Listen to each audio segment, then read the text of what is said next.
ঐতিহাসিক শৰাইঘাট সৰোবৰক লৈ ৰাজ্যৰ পৰ্যটন উদ্যোগত অভিনৱ সংযোজন।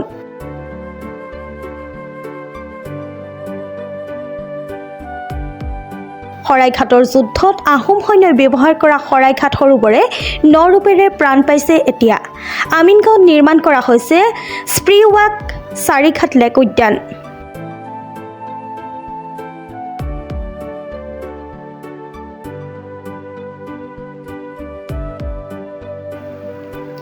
শৰাইঘাট সৰোবৰৰ বাবে গুজৰাটৰ পৰা অনা হৈছে বিলাসী মটৰ বোট, একুৱা ৰোলাৰ, একুৱা চাইকেল। আমেৰিকাৰ পৰা আহিছে 50 লাখ টকীয়া বিলাসী স্পীড বোট। অসম পৰ্যটন বিভাগৰ উদ্যোগত নিৰ্মাণ কৰা হৈছে অত্যাধুনিক পাৰ্কখন। লগতে পাৰ্কখনত উপলব্ধ হ'ব boating, adventure, children park, amusement park, kids zone, food কোৰ্টৰ ব্যৱস্থা। শৰাইঘাট সৰোবৰত এতিয়া বৃদ্ধি পাইছে পৰ্যটকৰ আগমন।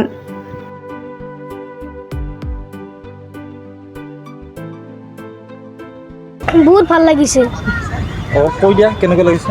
বহুত ভাল লাগিছে। আজি একবাৰে আহিছোঁ, আকৌ আহিম এক্সাম খতম হ'লে। মামা কাৰ লগত আহিলা?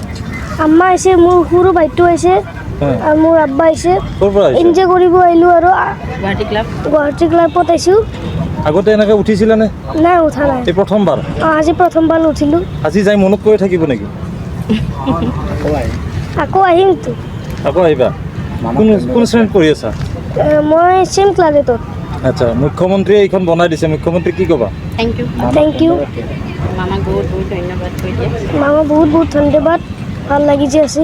ইয়াত আছে আপোনাৰ চবতকৈ মেইনলি এখন চিলড্ৰেন পাৰ্ক আপোনালোকে দেখা পাইছে। ইয়াত বহুত ধৰণৰ বাচ্চা খেলিবৰ কাৰণে বহুত সুবিধা আছে।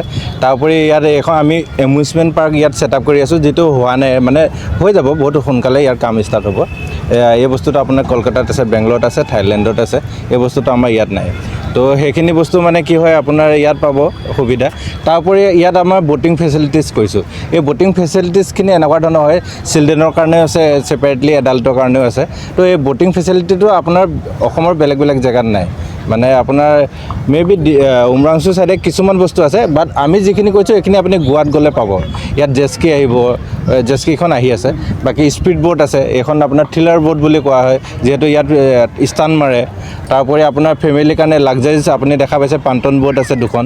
তো ইয়াত আপোনাৰ বাৰ্থডে চেলিব্ৰেশ্যন, এনিভাৰ্চাৰী চেলিব্ৰেশ্যন, এইবিলাক মানে ডাঙৰ ডাঙৰ মানুহবিলাকে যিবিলাক আমাৰ বাহিৰত কৰাই যায়, তো সেইবিলাক বস্তু এতিয়া গুৱাহাটীতে আছে। মানে ধৰি লওক এই বস্তুখিনি আপোনাৰ আগতে কি হয়, এক্সপেণ্ডিচাৰটো বহুত বাঢ়ি যায়। আমি কিবা এটা এনজয়মেণ্টৰ কাৰণে নিজৰ বা পৰিবাৰক বা কিবা আপুনি সেইখিনি সুবিধা দিবৰ কাৰণে আমি গোৱাত ফুৰাবলগীয়া হয়, ক'ৰবাতলগীয়া হয়, আৰু চবৰ কাৰণে এইটো এফৰ্ডেবল নহয়। তো এতিয়া মানে আমি বহুত কম খৰচত আমি মানে এই বস্তুটো কি কৈছোঁ, আপোনাৰ ট্ৰেভেলিং ফিজ জিৰ', আপোনাৰ হোটেল খৰচা জিৰ', আপোনাৰ বেছি টাইম নালাগে, আপুনি আপোনাৰ উইকেণ্ডতো আহিব পাৰে ধৰি লওক। তো আহি আপুনি ইয়াতে সেইখিনি বস্তু উপভোগ কৰিব পাৰে। এইটো চাগে অসম পৰ্যটন ক্ষেত্ৰত প্ৰথম পৰিকল্পনা? হয়, একদম সম্পূৰ্ণ প্ৰথম আৰু এইটো মানে এটা অভূতপূৰ্ব।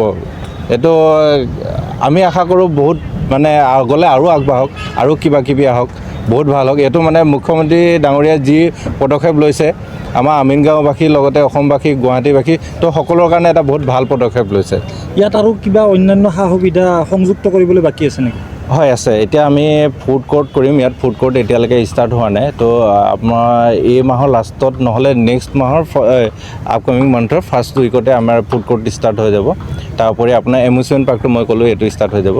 তাৰপিছত আমি চাই লওঁ আৰু কি কৰিব পাৰোঁ, আৰু বহুত কিছুমান বস্তু আহিব। মানে পৰ্যটকসকলৰ কাৰণে কেতিয়াৰ পৰা কেতিয়ালৈকে খোলা থাকে? এইটো টাইমিং আছে, আমি ৰাতিপুৱা 10টা বজাৰ পৰা ষ্টাৰ্ট কৰিছোঁ, ৰাতিপুৱা 10টা বজাৰ পৰা সন্ধিয়া 7টা বজাত।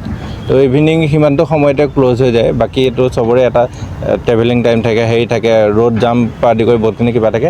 তো পাৰ্কৰ এটা যিটো আমি সৌন্দৰ্য, সেইটো আৰু জানেই, বেলি মাৰ যোৱাৰ পিছততো সেইটো সৌন্দৰ্য নাথাকে আৰু এনেকুৱা ধৰণৰ হয়। তাৰোপৰি আপোনালোক চবৰে ছেফটিৰ পৰা সুৰক্ষাটো আমি ৰাখি আমি 7টা বজাত ইভিনিং ক্ল'জ কৰোঁ। ছাত্ৰ ছাত্ৰী বা নাবালকসকলৰ কাৰণে কিবা ৰেহাই কিবা তেনেকুৱা? বৰ্তমান কোনো ধৰণৰ ডিপাৰ্টমেণ্টৰ ফালৰ পৰা একো ৰিজাৰ্ভেশ্যন কিবাখিনি অহা নাই। তো এনেকুৱা ধৰণৰ হয়। এনেই আমি যিখিনি কনিষ্ঠ হয়, ধৰি লওক শিশু 3 বছৰীয়া, এইবিলাকৰ কোচত থকা যিখিনি পাৰ্কত আহি একো ইভিল কৰিব নোৱাৰে, তেওঁলোকৰ আৰু একো চাৰ্জেছ কৰা নহয় আৰু এনেকুৱা।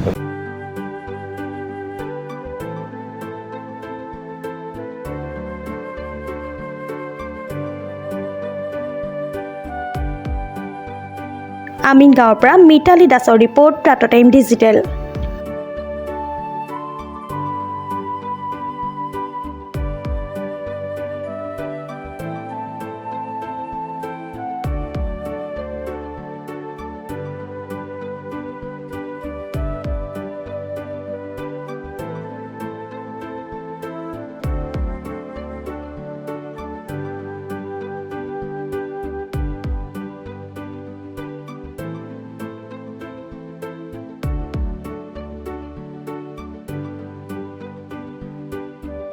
অসমৰ সংবাদ জগতখনৰ বাবে এক সুখৰ খবৰ।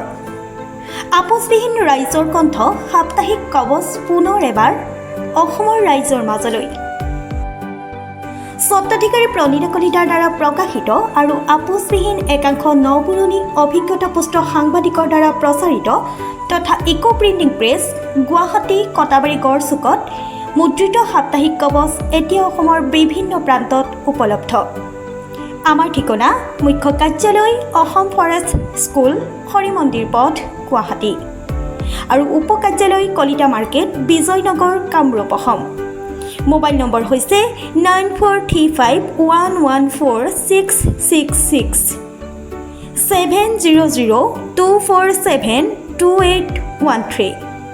আমাৰ ইমেইল আইডি হৈছে kobos2025@gmail.com।